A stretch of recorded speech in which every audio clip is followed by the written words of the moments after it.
According to the U.S. Department of State, the United States-Brazil partnership is rooted in a shared commitment to sustainable economic growth and prosperity, promotion of international peace, security, and respect for human rights, protection of the environment and biodiversity, and strong defense and security cooperation. How do you characterize the state of Brazil-U.S. relations? I think Brazil is following exactly this.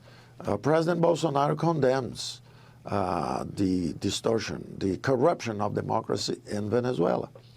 President Bolsonaro fears exactly the corruption system that took over the Brazilian democracy.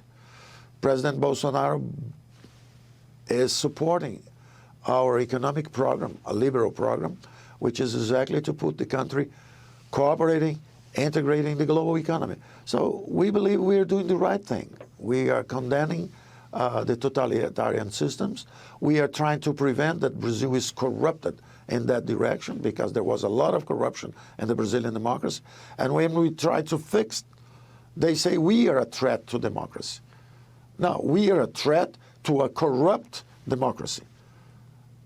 But what we are doing, I'll give you just an example in my area, economic area. So we switched it from a $5 billion deficit to a $40 billion surplus running the state companies.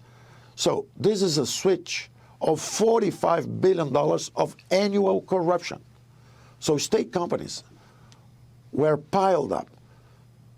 Pirates, private pirates, and bureaucratic robbers and political creatures of the swamp invaded these state companies, and they were stealing the Brazilian people.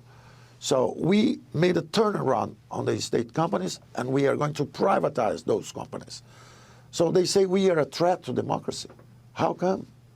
Because we are changing from a state-driven to a market-driven, removing corruption, opening the economy, reducing taxes. We are doing our job. We are not a threat to democracy. We are, as a matter of fact, reinforcing democracy, separating political power from economic power. They should never cooperate. The idea in Brazil is political power feeding economic power, and then they buying back political support with corruption. So they should be independent areas. This is the essence of democracy and market economies. So we are very, very comfortable with what we are doing, the road to prosperity.